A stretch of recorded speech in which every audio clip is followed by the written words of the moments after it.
안녕하세요. 작가 김희경의 혼자 읽기 아까운 책입니다. 오늘은 이런 계절에 잘 어울리는 루신의 단편 소설 고향을 소개하려고 합니다.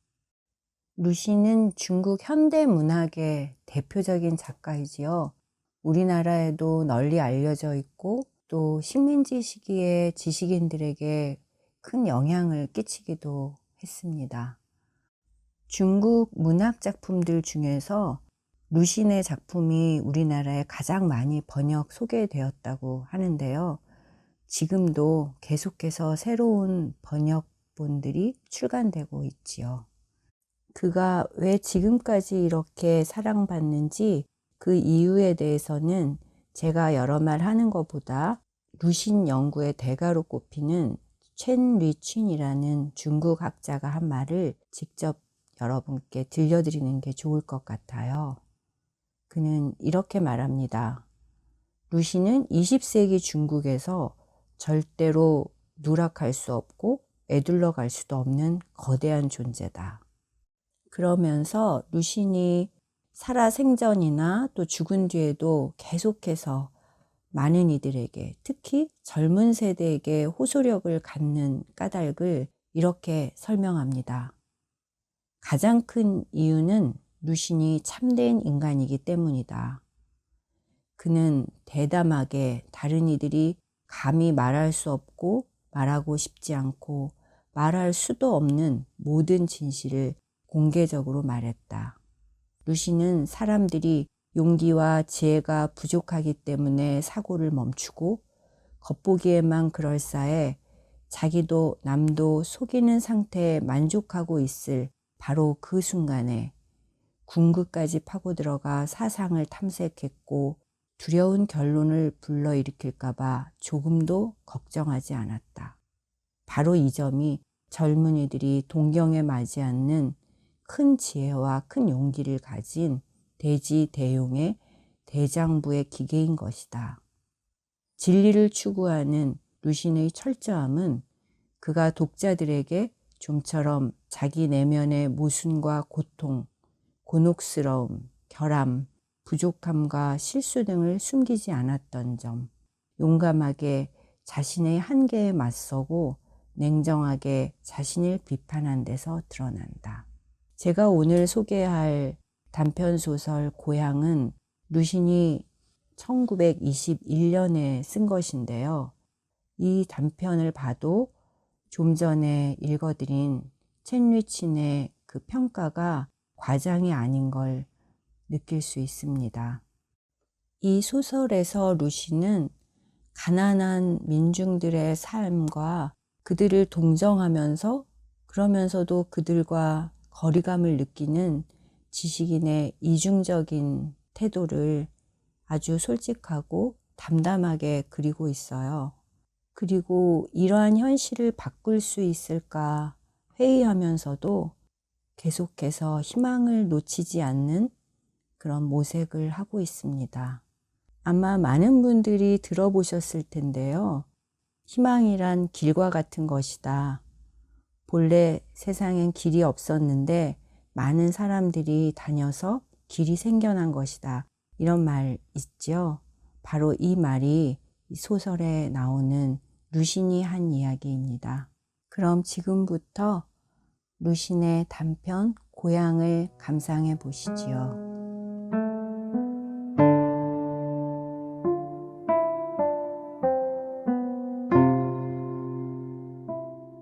고향. 나는 혹독한 추위를 무릅쓰고 2000열이나 떨어진 먼 곳에서 20여 년 동안 떠나 있던 고향으로 돌아왔다. 마침 한겨울이라 고향이 가까워옴에 따라 날씨마저 잔뜩 찌푸렸고 차가운 바람이 선창 안으로 불어닥쳐 윙윙 소리를 냈다. 뜸 사이로 밖을 내다보니 어슴푸레해지는 하늘 밑에 여기저기 몇 개의 쓸쓸하고 황폐한 마을이 생기를 잃은 채 가로누워 있었다. 내 가슴엔 울컥 슬픔이 솟아올랐다. 아, 이것이 내가 20년 동안 늘 기억하고 있던 고향이란 말인가? 내가 기억하는 고향은 전혀 이렇지 않았다. 내 고향은 훨씬 더 좋았다. 그러나 그 아름다움을 가슴에 그리며 좋은 점을 말해보려 하면 그 모습은 순식간에 지워지고 표현하고자 했던 말도 없어져 버린다. 그 옛날의 고향도 아마 이랬을지 모른다. 그래서 난 스스로를 위로하며 이렇게 해석하는 것이었다. 고향은 원래부터 이랬었다. 진보도 없는 대신에 내가 느낀 것과 같은 쓸쓸함도 없는 것이다. 단지 달라진 것은 내 자신의 심경일 뿐이다. 왜냐하면 나의 이번 귀향은 결코 즐거운 것이 아니기 때문이다. 이번 나의 귀향은 실은 고향과 작별하기 위해서 온 것이었다. 우리 가족들이 오랫동안 같이 모여 살던 옛집은 이미 남에게 넘겨주기로 이야기가 되었고 양도기한은 금년 연말까지였다. 그래서 아무래도 정월 초하룻날 이전에 정들었던 옛집에 이별을 고하고 정들었던 고향을 멀리 떠나 내가 생계를 꾸리고 있는 타향으로 이사를 해야만 했다. 다음 날 아침 일찍 나는 우리 집 대문 앞에 이르렀다. 기와지붕 위에는 잡초가 무성하고 시들어 부러진 줄기들이 바람에 떨고 있었다. 그것은 어쩔 수 없이 이 집의 주인이 바뀌어야 하는 원인을 말해주는 듯했다. 함께 살던 친척들은 거의 모두 이사를 한 모양이어서 몹시 조용했다. 내가 우리 집 모퉁이에 이르렀을 때에는 어머니께서 벌써 마중을 나와 계셨고 뒤따라 8살 난 조카 흥얼도 뛰어나왔다. 어머니께서는 무척 기뻐하셨지만 여러 가지로 착잡한 심경을 감추고 계신 듯 했다. 내게 앉아서 쉬며 차나 마시자고 하시면서 이사에 관한 말씀을 선뜻 꺼내지 못하셨다. 흥얼도 나를 처음 대면하는 것이라 멀리서 이쪽을 향해 서서 바라다 보고만 있었다. 하지만 우리는 끝내 이사에 관한 이야기를 시작했다. 나는 저쪽 셋집 계약은 이미 끝났고 약간의 가구도 사두었으니 이제 집안에 있는 나무 그릇들을 모조리 팔아가지고 몇 가지를 새로 장만해야겠다고 말씀드렸다. 어머니께서도 찬성하시면서 짐짝 정리도 대강 끝났고 운반하기 불편한 나무 그릇들도 절반쯤 팔아버렸는데 단지 돈을 받지 못하고 있을 뿐이라고 말씀하셨다. 하루 이틀 쉬거든 떠나기 전에 친척 어른들을 한번 찾아뵙고 인사를 드려라. 어머님은 이렇게 말하셨다. 네. 그리고 룬투 얘긴데 말이다. 그 애가 너를 꼭 한번 만나고 싶은 모양인지 집에 올 때마다 언제나 내 소식을 묻더라. 얘가 집에 도착할 길을 대강 알려줬으니 아마 곧 찾아올 거야. 그때 내 머릿속에는 퍼뜩 한 폭의 신기한 그림이 떠올랐다. 진한 남빛 하늘에 황금빛 보름달이 걸려있고 그 아래는 끝없이 파란 수박밭이 펼쳐진 바닷가의 모래사장인데 그 가운데서 은목걸이를 한 12살쯤 되는 소년이 손에 쇠작살을 들고서 한 마리의 차를 힘껏 찌른다. 그러나 그놈은 날쌔게 몸을 틀어 도리어 소년이 가랑이 밑으로 빠져 도망쳐 버린다. 그 소년이 바로 룬트였다.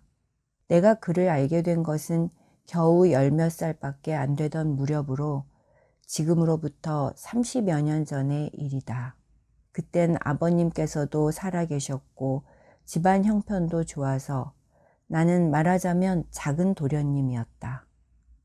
그 해는 우리 집에서 조상의 큰 제사를 지러야 할 차례였다. 그 제사는 30몇 년 만에 겨우 한 번 돌아오는 것이어서 아주 정중하게 지냈다. 정월에 조상에게 제사 지낼 때에는 차려놓는 물건도 많고 제기에도 정성을 들이는데 절하러 오는 사람이 많아서 제기를 도둑맞지 않도록 주의할 필요가 있었다. 그때 우리 집엔 망월이 한 사람 있었는데 우리 고향에서는 고용인을 3가지로 나눈다. 1년 내내 일정한 집에 고용되어 일하는 사람을 장년이라 부르고 날짜를 정해서 남의 집에 고용되어 일하는 사람을 단공이라 부른다. 자기 농사를 지으면서 정월이나 명절 때 또는 도지료를 받아들일 때만 일정한 집에 가서 일하는 사람을 망월이라 부른다. 어찌나 바빴던지 그 망월은 자기 아들 룬트에게 제기를 지키도록 하면 좋겠다고 아버지께 말했다. 아버지는 승낙하셨다. 나도 대단히 기뻤다. 난 일찍이 이 룬트라는 이름을 들은 일이 있었고 그 애가 나와 거의 같은 또래인데 윤달에, 그것도 오행 중에서 토가 빠진 날짜에 태어났다고 해서 그의 아버지가 이름을 룬트라고 지었다는 것도 알고 있었기 때문이었다. 그 애는 또 새 덫으로 새를 잘 잡는다는 것도 알고 있었다. 그래서 나는 매일 새해가 오기만을 기다렸다. 새해가 되면 룬트도 올 테니까. 가까스로 섣달 금음께가 되었는데 어느 날 어머님께서 룬트가 왔다고 일러주셨다. 나는 날아갈 듯이 뛰어가서 보았다. 그 애는 마침 부엌에 있었다. 불구스름한 동근 얼굴에 조그마한 털모자를 쓰고 목에는 반짝반짝 빛나는 은 목걸이를 걸고 있었다. 이것은 그의 아버지의 아들에 대한 사랑을 말해주는 것이었다. 그 애가 죽을까봐 부처님께 불공을 드리고 목걸이로 그 애를 지키도록 한 것이다. 그 애는 사람 앞에서는 몹시 부끄러움을 탔는데 내게만은 그렇지 않았고 옆에 아무도 없을 때면 내게 이야기를 걸어왔다. 그래서 한나절도 못 되어 우리는 곧 친해졌다. 우리가 그때 무슨 이야기를 했는지는 모르겠다. 단지 기억하고 있는 것은 룬투가 성에 들어온 후에 지금까지 못 보던 것들을 많이 구경했다고 몹시 기뻐하던 일뿐이다. 이튿날 나는 그 애에게 새를 잡아달라고 졸랐다. 그러자 그 애가 대답하기를 그건 안 돼. 큰 눈이 와야 해. 우리 모래사장에 눈이 오면 우리는 눈을 쓸어 빈터를 만들어 놓고 짤막한 막대기로 대나무 소쿠리를 버텨놓고 나락을 뿌려 놓았다가 새가 와서 쪼아 먹을 때 막대기에 잡아맨 줄을 멀리서 잡아당기기만 하면 그 새는 소쿠리 안에 갇혀 도망칠 수 없게 되는 거야. 무엇이든 잡을 수 있어. 벼새든 뿔새든 산비둘기든 파란 새든 하고 말했다. 그래서 이번에는 눈이 내리기를 몹시 고대했다. 룬트는 또 내게 말했다. 지금은 너무 춥고 여름에 우리 고장으로 놀러와. 우리는 낮엔 해변에 가서 조개 껍데기를 줍는데 붉은 것, 푸른 것, 무엇이든 다 있어. 귀신 쫓는 조개도 있고 부처님 손조개도 있단다. 밤엔 아버지하고 수박을 지키러 가니 너도 갈 수 있어. 도둑을 지키러 가는 거야? 아니야. 지나가던 사람이 목이 말라서 수박 1개쯤 따먹는 일 따위는 우리 동네에선 도둑질로 치지 않아. 지켜야 하는 것은 오소리, 고슴도치, 그리고 차야. 달밤에 우적어적 소리가 나면 그건 차가 수박을 깨물어 먹는 거야.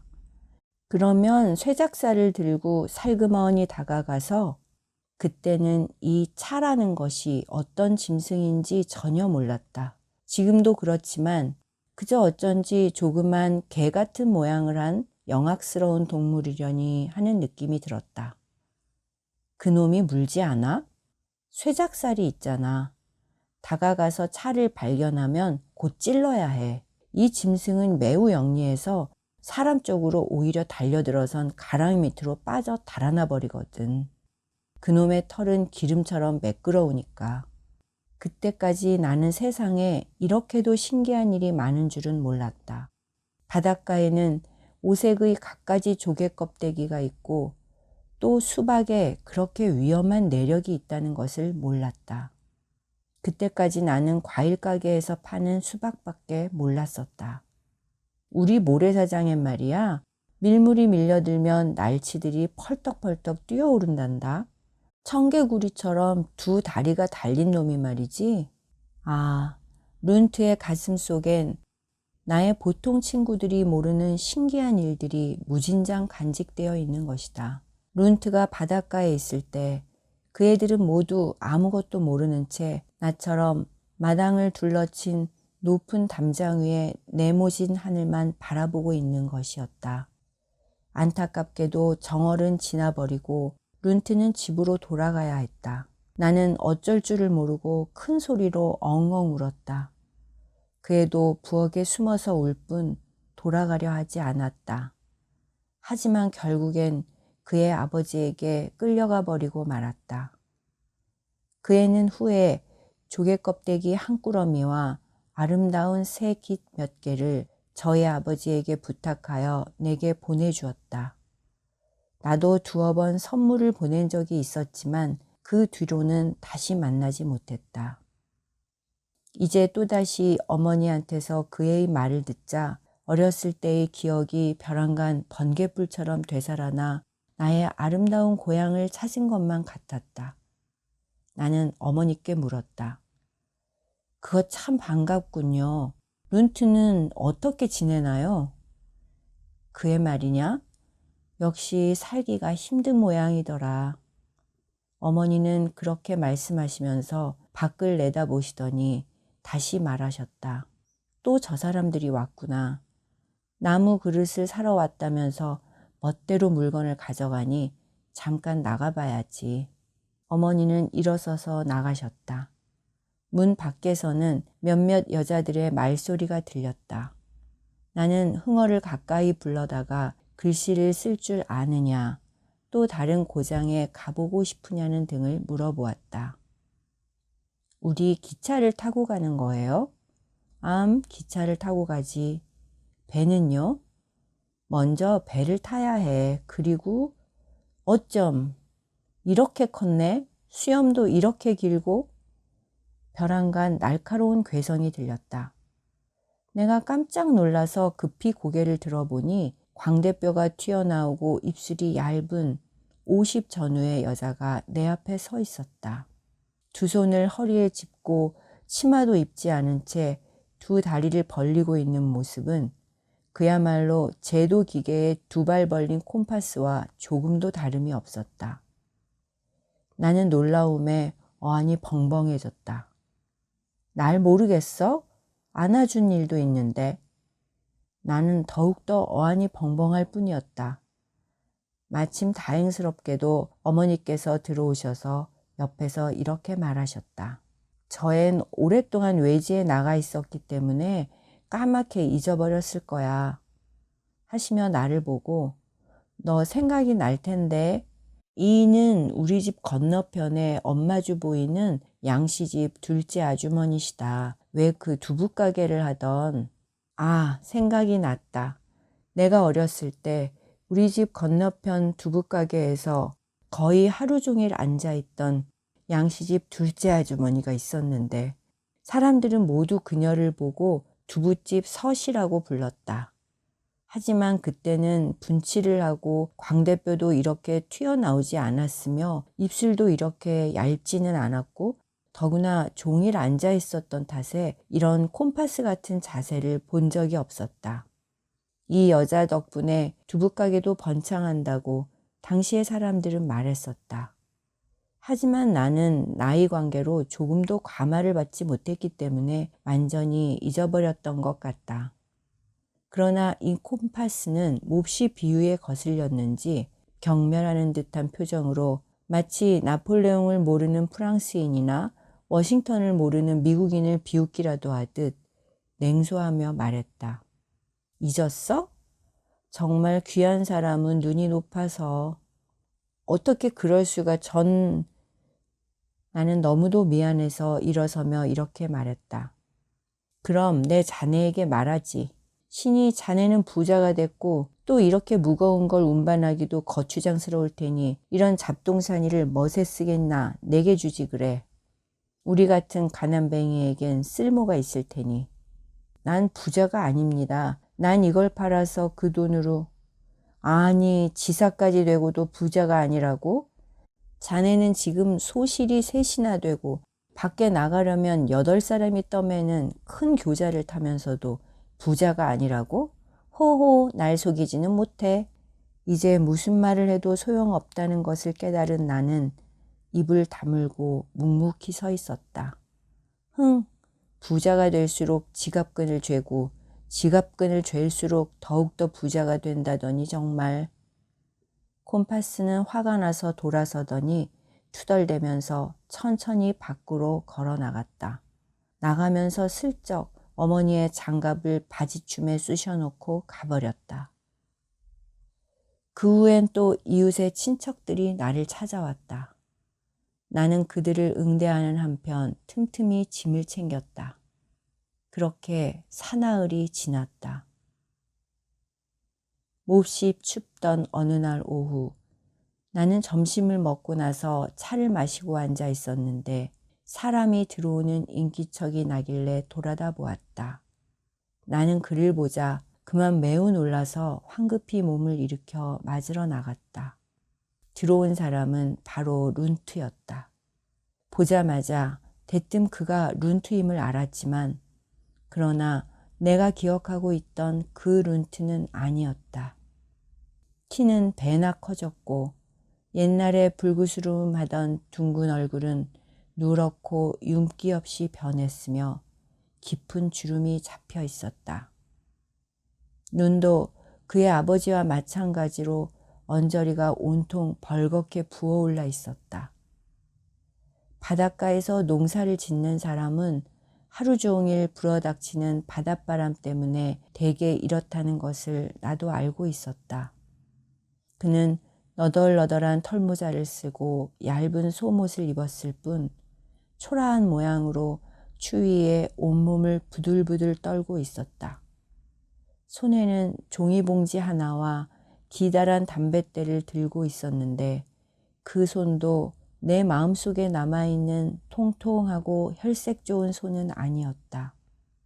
거칠고 울퉁불퉁한 데다 금이 가고 터져서 마치 소나무 껍데기 같았다.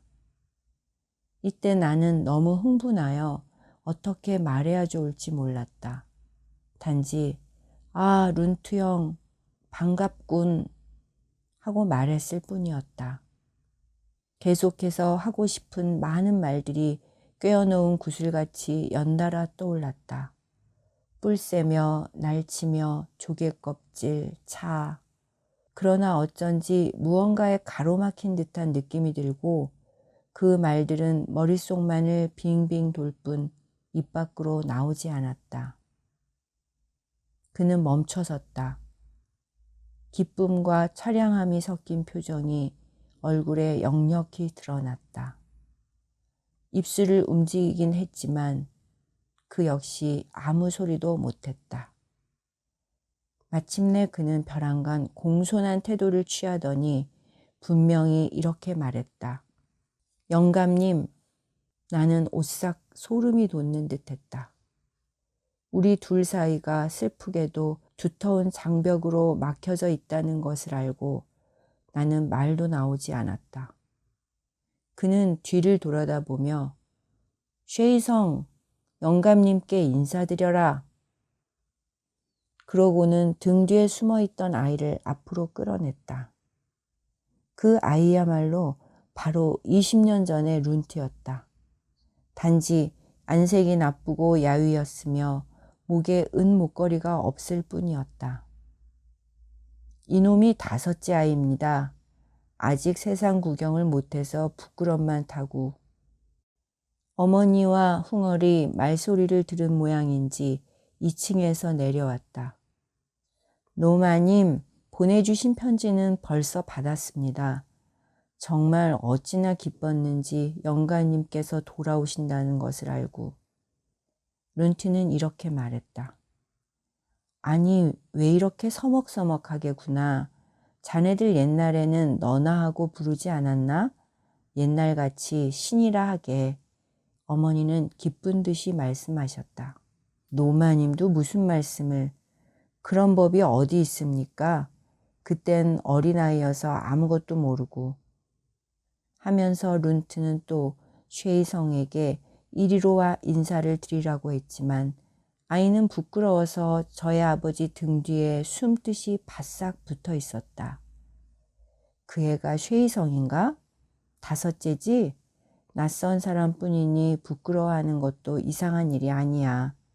흥얼아, 저리 데리고 가 놀다 오너라 하고 어머니가 말씀하셨다. 흥얼은 이 말을 듣고 쉐이성에게 손짓을 하자 쉐이성은 가벼운 걸음으로 흥얼과 함께 밖으로 나갔다. 어머니는 룬트에게 자리에 앉으라고 권하셨다.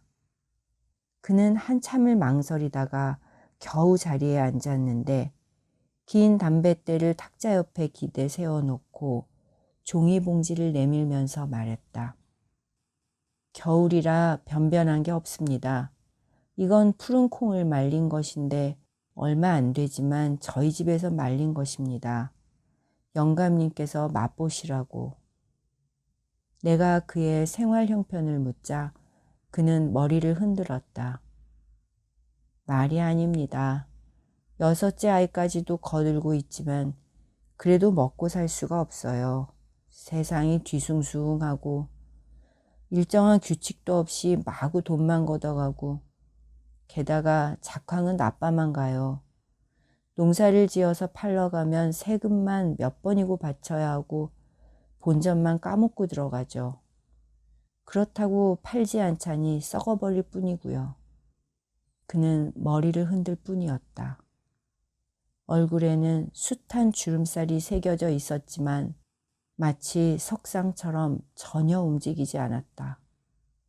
느끼는 건 괴로운 뿐인데 그것을 표현하려 해도 표현할 수가 없는 듯 잠시 입을 다물고 있더니 이윽고 담뱃대를 집어들고 묵묵히 담배를 피웠다. 어머니가 물어보니 그는 집안일이 바빠서 내일 돌아간다고 했다. 또 점심도 먹지 않았다고 하여 부엌에 가서 손수 밥을 데워 먹도록 일렀다. 그가 나간 뒤 어머니와 나는 탄식을 하며 그가 사는 형편에 대해서 이야기했다.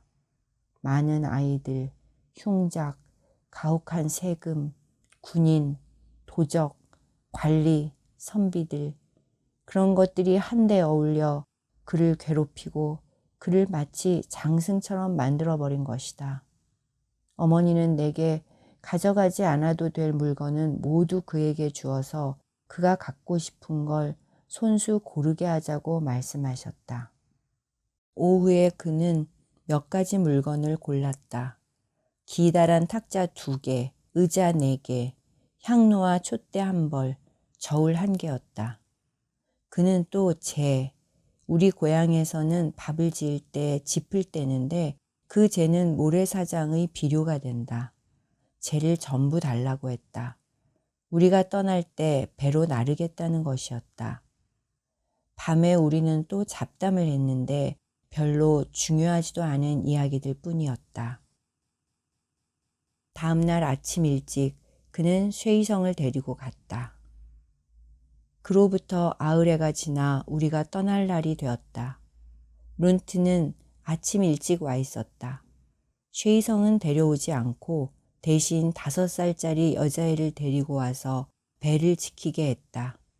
우리는 하루 종일 몹시 바빴기 때문에 이야기를 나눌 여가도 없었다. 손님도 많았고 전송하러 온 사람, 물건을 가지러 온 사람, 전송도 할 겸 물건도 가지고 갈 겸 해서 온 사람 등 가지각색이었다. 저녁 때 우리가 배에 오를 무렵에는 이 집에 있던 크고 작은 온갖 잡동사니들이 이미 비로 쓴 듯이 깨끗이 없어져 버렸다. 우리의 배는 앞으로 나아갔다. 양편 강 기슭의 푸른 산들은 황혼의 검푸른 빛깔로 물들며 하나하나 배 뒤쪽으로 사라져 갔다. 흥얼은 나와 함께 선창에 몸을 의지하고 바깥의 모호한 풍경을 바라보고 있었다. 그 애가 벼랑간 이렇게 물었다. 큰아버지, 우린 언제 돌아오지요? 돌아와? 너는 어째서 가기도 전에 돌아올 생각부터 하니? 하지만 쉐이성이 저희 집으로 놀러 오라고 했는걸. 흥얼은 크고 검은 눈을 똑바로 뜨고 멍하니 생각에 잠기는 것이었다. 나와 어머니는 지친 듯이 멍해 있었는데 흥얼의 말에 다시금 룬트의 이야기를 하기 시작했다. 어머니 말씀에 의하면 그 두부집 서씨라는 양씨집 둘째 아주머니는 우리 집이 이삿짐을 챙기면서부터 매일같이 찾아왔는데 엊그제 그녀는 잿더미 속에서 접시와 그릇을 열 몇 개나 찾아내고 이리저리 따져본 결과 룬트가 쟤를 나를 때 함께 가져가려고 숨겨둔 것이라고 단정했다 한다. 양씨집 아주머니는 이 발견을 큰 공이라도 세운 것처럼 자랑하며 구기살, 이것은 우리 고장에서 양계에 쓰는 도구이다. 나무 그릇 위에 창살을 치고 그 속에 모이를 담가둔다. 닭은 목을 길게 뻗어 쪼아 먹을 수 있지만 개는 그럴 수가 없어서 그저 바라보며 부러워할 뿐이다. 그 구기살을 집어들고 쏜살같이 달아났는데 어떻게 그녀가 뒤축이 높고 작은 전족으로 그렇게 빨리 달아나는지 모르겠더라고 어머니는 말씀하셨다. 옛 집은 점점 내게서 멀어져 갔다. 고향의 산천도 점차 내게서 멀리 떨어져 간다. 하지만 나는 아무런 미련도 느끼지 않았다. 나는 단지 보이지 않는 높은 담에 둘러싸여 외톨이가 되고 몹시 풀이 죽어있는 자신을 느낄 뿐이었다. 저 수박밭 위에 은목거리를 한 작은 영웅의 영상은 무척 또렷했었는데 지금은 그조차도 갑자기 모호해지며 나를 매우 슬프게 만들었다. 어머니와 흥얼은 잠이 들었다. 나도 자리에 들어 누웠다. 배 밑바닥에 철썩철썩 부딪히는 물소리를 들으며 나는 내가 나의 길을 가고 있다는 것을 깨달았다. 생각해보면 룬투아도 이미 딴 길을 가고 있는 것이다. 하지만 우리의 어린애들의 마음은 아직 하나로 이어져 있다. 흥얼은 바로 쉐이성을 생각하고 있지 않은가. 난 그 애들이 또다시 나와 다른 사람들처럼 단절이 생겨나지 않기를 바란다. 하지만 그렇다고 하여 서로의 마음을 잊기 위해서 모두 나처럼 괴롭게 이곳저곳을 떠돌아다니는 생활을 보내기는 결코 바라지 않는다. 또 그들이 모두 룬투처럼 괴롭고 마비된 생활을 하기를 원하지 않으며 또한 다른 사람들처럼 괴로워하면서 방종한 생활을 보내는 것도 역시 바라는 바가 아니다. 그들은 마땅히 새로운 생활을 가져야 한다. 우리가 아직 경험해 본 일이 없는 생활을. 희망이라는 것을 생각한 나는 갑자기 무서워졌다. 룬투가 향로와 촛대를 갖고 싶어 했을 때 그도 역시 우상을 숭배하는 인간이며 그것이 항상 머리에서 떠나지 못하는 게로구나 하고 나는 속으로 그를 비웃었다. 그러나 지금 내가 말하는 희망 역시 내가 만들어낸 우상 아닌가. 단지 그의 소망이 현실에 적절한 것이라면 나의 소망은 막연하고 아득하다는 것뿐이다. 몽롱한 나의 눈앞에 바닷가의 파란 모래사장이 떠올랐다. 짙은 남빛 하늘엔 황금빛 보름달이 걸려 있었다. 나는 생각했다. 희망이란 것은 본래 있다고도 할 수 없고 없다고도 할 수 없다. 그것은 마치 땅 위의 길과 같은 것이다. 본래 땅 위에는 길이 없었다. 걸어가는 사람이 많아지면 그게 곧 길이 되는 것이다.